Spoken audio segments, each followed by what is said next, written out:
फिल्मी बातें विद अभिसार। मुगले आजम, ऐसी फिल्में आजकल कहां बना करती हैं साहेब। और वो क्या गाना था, पर्दा नहीं जब कोई खुदा से, पर्दा नहीं जब कोई खुदा से, बंदों से पर्दा करना क्या, जब प्यार किया तो डरना क्या। इस गाने ने कहीं ना कहीं आने वाले कई प्रेमियों को हिम्मत ताकत दे दी थी। और जब ये गाना सिनेमा हॉल्स में आया था ना, पूरा सिनेमा हॉल थर्रा गया था।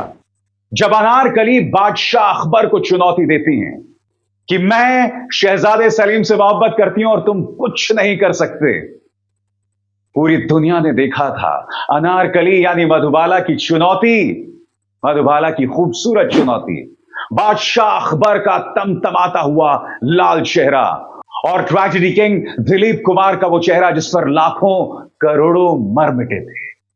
आज फिल्मी बातें विद अभिसार में मैं आपके सामने मुगले आजम के पीछे छिपी कई दास्तानें लेकर आया हूं, मगर साथ ही वो बहुत अहम सवाल कि जिस अनारकली पर पूरी मुगले आजम फिल्म बन गई थी, वो अनारकली असल में हकीकत थी या कल्पना। इतिहास के पन्नों से मैं आपके सामने कुछ बेशकीमती हीरे, जानकारियां जुटा कर लाया हूं, जिसके लिए आपको अंत तक मेरे साथ जुटे रहना पड़ेगा। मगर सबसे पहले बात मुगले आजम की, के आसिफ साहब की मुगले आजम। 16 साल लग गए थे दोस्तों इस फिल्म को बनाने के लिए, क्योंकि इस फिल्म की कल्पना की गई थी 1944 में। 16 साल हो गए, न जाने कितने पड़ावों से गुजरी। क्योंकि मैं आपको बता दूं कि इस फिल्म के जो 3 अहम सितारे थे, पृथ्वीराज कपूर, दिलीप कुमार और मधुबाला, ये उनकी ओरिजिनल चॉइस भी नहीं थे। कौन थे इसके ओरिजिनल चॉइस, ये बाद में बताऊंगा। मगर यकीनन दोस्तों, इस फिल्म के एक नहीं बल्कि 5 सितारे थे। पहला नाम के आसिफ साहब, जो कि फिल्म के डायरेक्टर थे, और सलाम एक ऐसे आदमी को जिसने इस पूरी फिल्म में कोई समझौता नहीं किया। वो चाहते थे कि बड़े गुलाम अली खान साहब उनके लिए गाना गाएं, तानसेन की आवाज बने फिल्म में। बड़े गुलाम अली साहब तैयार नहीं थे, मगर उन्होंने बड़े गुलाम अली साहब को मना लिया 2 गानों के लिए। नौशाद साहब तैयार नहीं थे, नौशाद साहब के घर पहुंच गए, हाथ में सूटकेस, सूटकेस में पैसे। नौशाद साहब नाराज हो गए थे, फिल्म करने से मना कर दिया था कि मैं पैसों के लिए फिल्म नहीं करता। मगर फिर के आसिफ साहब उनके साथ गिड़गिड़ाए। मगर ये सिर्फ शुरुआती कोशिशें थीं। मुगले आजम में जो मेहनत गई थी, मसलन जिस गाने का मैं जिक्र कर रहा था, प्यार किया तो डरना क्या। क्या आप जानते हैं कि प्यार किया तो डरना क्या, उसके लिए बाकायदा एक शीश महल बनाया गया था। और उस वक्त यानी कि 1955 से 60 के बीच इसकी कीमत 1 करोड़ रुपए थी। बाद में इस फिल्म के सेट्स को लेकर बाकायदा प्रदर्शनियां लगती थी अलग अलग शहरों में, अब भी हैं। तो कह सकते हैं दोस्तों कि इस फिल्म को लेकर इस कदर एफर्ट लगाई गई थी। इस फिल्म ने जो उस वक्त कमाई की थी, अगर उसे इन्फ्लेशन के हिसाब से हम एडजस्ट करें, तो मैं आपको बता दूं, मुगले आजम भारतीय इतिहास की टॉप 3 फिल्मों में जगह बनाएगी। मगर मैं बात कर रहा था इस फिल्म के असली स्टार्स की। दूसरा नाम आता है अकबर बादशाह यानी पृथ्वीराज कपूर। दोस्तों, कहने को जब मुगले आजम के बारे में हम सोचते हैं तो हमारे जहन में सबसे पहले दिलीप कुमार और मधुबाला का नाम आता है। मगर मेरे पापा मुझे बताते थे, क्योंकि मेरे पापा ने फिल्म जबलपुर में देखी थी 1960 में, जब ये फिल्म रिलीज हुई थी। तो वो बताते हैं कि उस वक्त जो तमाम युवा होते थे ना, वो पृथ्वीराज कपूर साहब के डायलॉग्स को दोहराते थे। मतलब उनका वो डायलॉग, ये अनारकली, सलीम तुम्हें मरने नहीं देगा और हम तुम्हें जीने नहीं देंगे। और उस पूरी फिल्म में जिस तरह से अकबर जहांगीर यानी शहजादे सलीम को बार बार कहते हैं शेखू, ये तमाम चीजें उस वक्त जो है लोगों की जुबान पर लगी हुई थी। यह बात अलग है, कई सालों बाद उस पर मीम्स बनने लग गए। यानी कि मुगले आजम के कई सीन्स जिसका बाद में जाकर मजाक बनाया जाने लगा, मगर यकीनन दोस्तों, मुगले आजम भारतीय सिनेमा इतिहास की सबसे यादगार फिल्म मानी जाएगी। तीसरा नाम आता है दिलीप कुमार का, शहजादे सलीम का किरदार, जो अपने पिता से बगावत करते हैं मोहब्बत के लिए। जंग तक दोनों के बीच में लड़ी जाने वाली होती है और यह कहीं ना कहीं अंतर्द्वंद लगातार चलता है पिता और बेटे के बीच में। और मैं आपको बता दूं, सिनेमा इतिहास में पिता और पुत्र के रिश्ते पर कई फिल्में बनी हैं। मसलन आवारा, मुगले आजम, शक्ति। अगर आप मेरी निगाह से पूछें दोस्तों, तो पिता और पुत्र के बीच में ढेरों फिल्में बनी हैं और ये जो तीन फिल्में हैं ना, यानी कि आवारा, मुगले आजम और उसी तरह से शक्ति, ये मेरी तीन पसंदीदा फिल्में। हां, पिता और बेटे के रिश्ते पर हॉलीवुड में भी एक फिल्म बनी थी जिसका नाम था गॉडफादर। वो मेरी ऑल टाइम फेवरेट है, मगर उसकी बात कभी और। आज हम बात कर रहे हैं मुगले आजम की, और मुगले आजम का एक और चेहरा जो सामने उभर कर आता है वो है मधुबाला। मैं आपको बतलाना चाहूंगा दोस्तों, जब मुगले आजम की शूटिंग हो रही थी ना, उस वक्त मधुबाला का दिल टूटा हुआ था, क्योंकि उनकी और दिलीप कुमार की लगभग सगाई हो गई थी। मगर फिर यह रिश्ता टूट जाता है और इस पूरी शूटिंग के दौरान दोनों एक दूसरे से बात नहीं कर रहे होते हैं। बताइए, एक आइकॉनिक लव स्टोरी, मगर जो प्रेमी और प्रेमिका है असल जिंदगी में एक दूसरे से बात नहीं कर रहे होते। और फिल्म डायरेक्टर के आसिफ के लिए कई बार यह बहुत बड़ी चुनौती साबित हुई, क्योंकि मधुबाला दिलीप कुमार से बात नहीं करना चाहती थी। उनका दिल पूरी तरह से टूटा हुआ था। मधुबाला की जो मौत है वो भी सामान्य नहीं थी दोस्तों, वो वक्त से पहले गुजर गई, वरना मैं नहीं जानता हूं अगर वो कई और साल जिंदा रहती तो अपनी खूबसूरती से, अपने अभिनय से न जाने कितना जादू बिखेरती। मगर ये अपने आप में कितनी बड़ी त्रासदी है कि वो जल्द चल बसी। और इस फिल्म के एक और स्टार थे, नौशाद साहब। नौशाद साहब का जो संगीत है ना दोस्तों, ये कहा जा सकता है कि मुगले आजम का संगीत, वो आजाद भारत की जितनी भी फिल्में रही हैं, मुगले आजम का मुकाम वहां है आसमान की तरफ। आप इस फिल्म में वैरायटी देखिए। एक तरफ तो प्यार किया तो डरना क्या, जब प्यार किया तो डरना क्या, और फिर जब अनारकली वो गाना गाती हैं, मुहे पन घट पे नंदलाल छेड़ गया रे।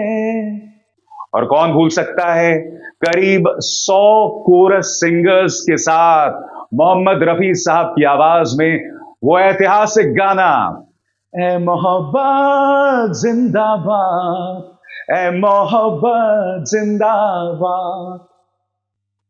मुगले आजम के गाने और उसके संवाद, एक तरह से कहा जा सकता है वो फिल्मी इतिहास में अजर अमर रह गए। मगर इस फिल्म को बनाना आसान नहीं था। जैसे मैंने आपको बताया, इस फिल्म की कल्पना की गई थी 1944 में और यह बनकर तैयार हुई 1960 में। मगर सबसे पहले अकबर का किरदार जो है वो ऑफर किया गया था इस एक्टर को, जिनका नाम चंद्रमोहन है। मैं आपको बतला दूं, चंद्रमोहन उस दौर में नेगेटिव किरदार यानी खलनायक के किरदार निभाया करते थे। इसका अर्थ क्या हुआ कि जब मुगले आजम के बारे में सोचा गया था, तब उस वक्त बादशाह अकबर को खुद के आसिफ साहब ने एक खलनायक के तौर पर देखा था। और आपके जहन में सवाल होगा कि शहजादे सलीम का किरदार किसे दिया गया था। शहजादे सलीम का किरदार गया था डी.के. सप्रू साहब को। डी.के. सप्रू साहब, जिनकी मौत 1979 में हो गई थी। और क्या आप जानते हैं अनारकली का किरदार किसे गया था? अनारकली का 1944 में किरदार गया था नरगिस को। जी हां, नरगिस को यह रोल ऑफर किया गया था। मगर उसके बाद जब धीरे धीरे वक्त गुजरता गया, तब एक ऐसा वक्त आ गया जब के आसिफ साहब ने 1954 में सुरैया को इस फिल्म के लिए चुना। 1954 वो दौर था दोस्तों जब मुगले आजम को लेकर प्रिंसिपल फोटोग्राफी की जा रही थी, उसको लेकर चित्रण किया जा रहा था। तब सुरैया को यह किरदार दिया गया था। मधुबाला की उम्र कमसन 19 से 20 साल थी। और फिर यह फिल्म आखिरकार मधुबाला के पास गई। और आप सब जानते हैं कि मधुबाला इस फिल्म में कितनी खूबसूरत लगती हैं। कहने को भारत में पहली कलर फिल्म जो है वो 1951 को आ गई थी, रानी झांसी के तौर पर। और के आसिफ साहब भी मुगले आजम को फुल्ली कलर्ड फिल्म बनाना चाहते थे, मगर हुआ ये दोस्तों कि फिल्म इतनी महंगी हो गई थी और डिस्ट्रीब्यूटर्स का सब्र टूटे जा रहा था, लिहाजा इस फिल्म के कुछ ही सीन्स हैं जो आप कलर में देखते हैं, बाकी पूरी फिल्म जब रिलीज हुई थी 1960 में वो ब्लैक एंड व्हाइट थी। जैसे मैंने आपको बताया, फिल्म की एक्टिंग ए क्लास, संगीत शानदार, डायरेक्शन शानदार, मगर क्या आप जानते हैं यह फिल्म अधिकतर फिल्म फेयर अवार्ड से महरूम रह गई थी। मसलन इस फिल्म में best actor award Dilip Kumar साहब को नहीं गया था, किसी और को गया था। बेस्ट संगीत का अवार्ड नौशाद साहब को नहीं, शंकर जयकिशन को गया था फिल्म दिल अपना और प्रीत पराई के लिए।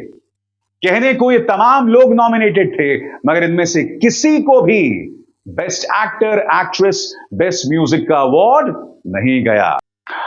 आप सोचेंगे कि चूंकि ये मधुबाला का सबसे यादगार किरदार था तो उन्हें बेस्ट एक्ट्रेस का अवार्ड मिला था। नहीं साहब, क्या आप जानते हैं कि उस साल 1960 में बेस्ट एक्ट्रेस अवार्ड किसे गया था?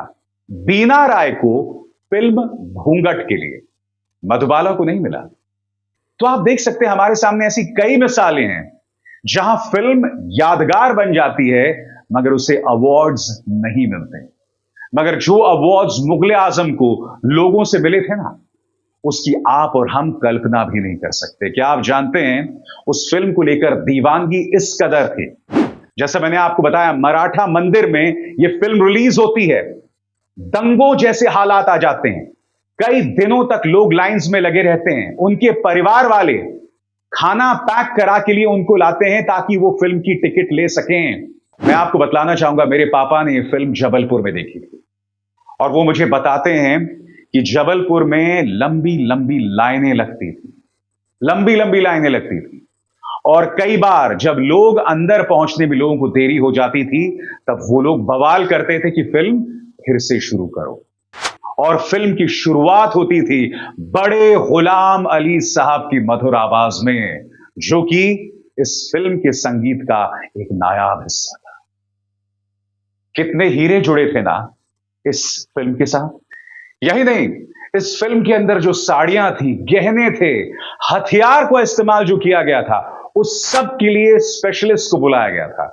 मैं आपको बतलाना चाहूंगा, जो जानकारी मेरे पास मौजूद है, कि खास तौर से दिल्ली के टेलर्स को बुलाया गया था, सूरत खंबायत से बुलाया गया था एम्ब्रॉयडरी के लिए, यानी कि साड़ी में जो कारीगरी होती है, कपड़ों में जो कारीगरी होती है, उसके लिए सूरत खंबायत से खास तौर से कारीगर बुलाए गए थे। बात यहां नहीं रुकती है दोस्तों, हैदराबाद से सुनार लाए गए थे जो कि इस फिल्म में अपनी कलाकारी दिखा रहे थे। और बादशाह अकबर जो ताज पहनते हैं, या सलीम जो ताज पहनते हैं, या जो मुकुट देखते हैं आप इस फिल्म में, उसके लिए बाकायदा कोल्हापुर से कारीगर मंगवाए गए थे। इस फिल्म के अंदर जो आप हथियार देखते हैं तमाम लड़ाइयों में, उसके लिए राजस्थान से लोग मंगाए गए थे। और जो शानदार फुटवेयर देखते हैं, जूतियां देखते हैं तमाम लोगों के लिए, उसके लिए खास तौर से आगरा से लोगों को बुलाया गया था। दोस्तों, आजकल आपने बाहुबली के वॉर सीन्स देखे होंगे, या ग्लैडिएटर फिल्म के वॉर सीन्स देखे होंगे, या फिर बाजीराव मस्तानी के वॉर सीन्स देखे होंगे। मुगले आजम के जो वॉर सीन्स थे ना, उस वक्त जिस तरह से उन्हें फिल्माया गया था वो यादगार था। जब सिनेमा हॉल्स में वो नजारा पहली बार आया था तो लोगों के मुंह खुले के खुले रह गए थे, खुले के खुले रह गए थे दोस्तों। ये खूबसूरती थी मुगले आजम की। और मैं आपको बतलाना चाहूंगा, IMDb के मुताबिक इस फिल्म में जो बैटल सीक्वेंस था उसमें 2000 ऊंटों का इस्तेमाल हुआ, 4000 घोड़ों, 8000 सैनिकों, और जो सैनिक थे बाकायदा इंडियन आर्मी से उन्हें कुछ दिनों के लिए लिया गया था ताकि एक रियलिज्म लाया जा सके।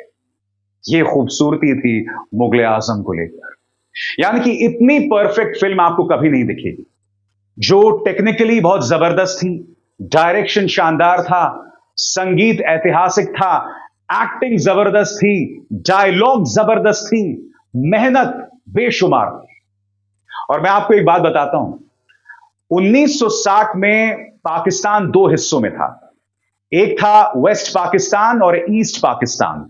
ईस्ट पाकिस्तान जो 1971 में जाके बांग्लादेश बन गया।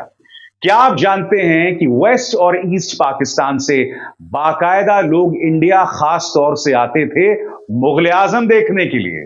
मुगले आजम को लेकर पाकिस्तान में इस कदर जुनून है, जब कुछ दिनों पहले भारतीय फिल्मों पर जो पाबंदी लगी हुई थी, वो जब हटी थी ना दोस्तों, तब पहली भारतीय फिल्म जो पाकिस्तान में दिखाई गई थी वो थी मुगले आजम। ये खूबसूरती थी मुगले आजम की दोस्तों। और ऐसी फिल्म, जैसे मैंने कहा ना दोस्तों, दोबारा नहीं बना कर। मगर सबसे बड़ा सवाल, क्या अनारकली कल्पना थी या हकीकत? क्योंकि इतिहास में कहीं पर भी अनारकली का जिक्र नहीं आता।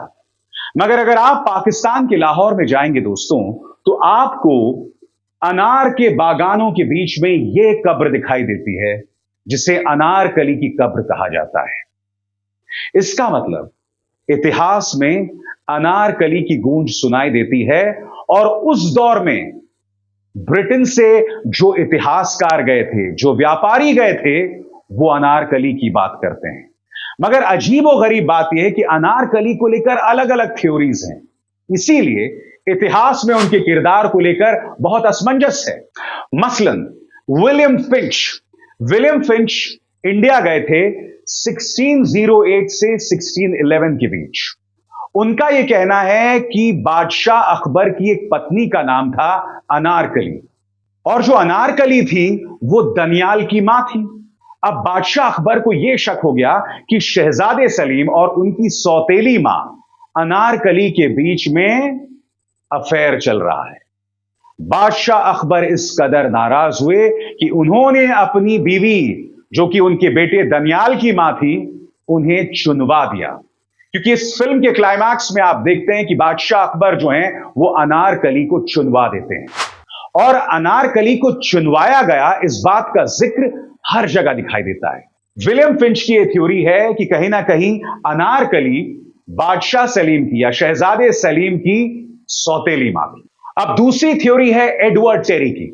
कुछ सालों बाद एडवर्ड टेरी नाम के एक व्यापारी भारत जाते हैं, और जब वो किताब लिखते हैं तो उसमें वो इस बात का जिक्र करते हैं कि दरअसल अनारकली बादशाह अकबर की रखेल थी या उनके हरम का हिस्सा थी, और अनारकली का जो रिश्ता है वो शहजादे सलीम से हो जाता है।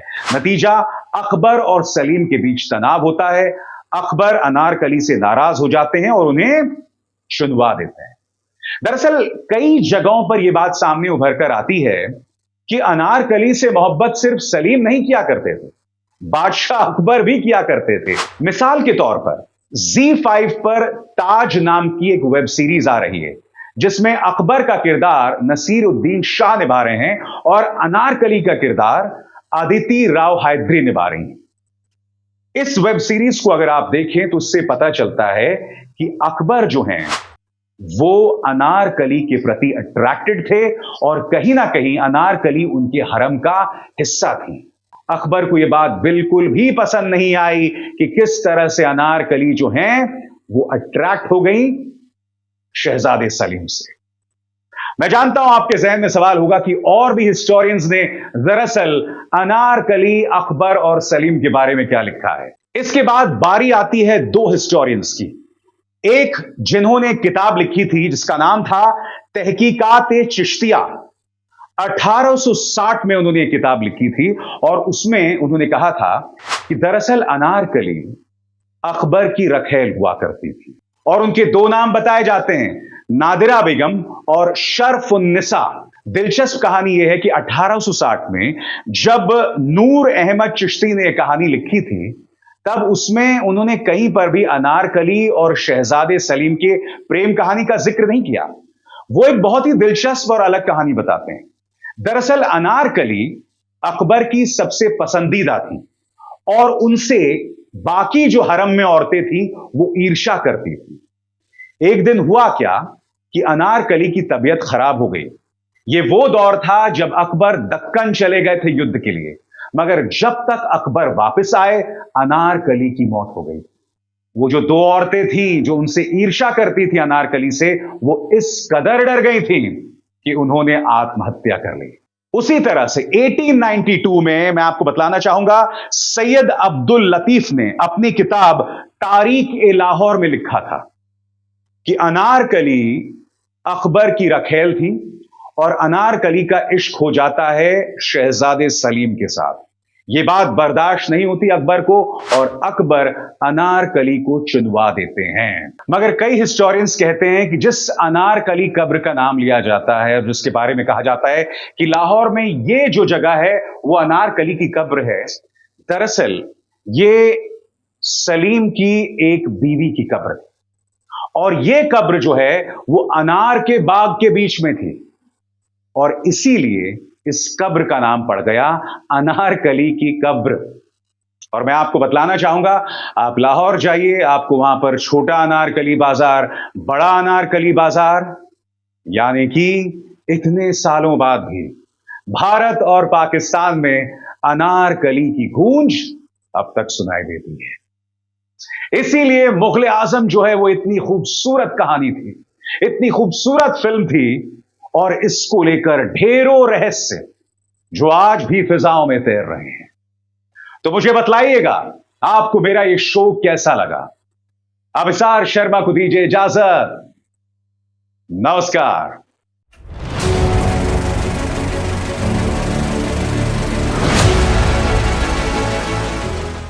फिल्मी बातें विद अभिसार।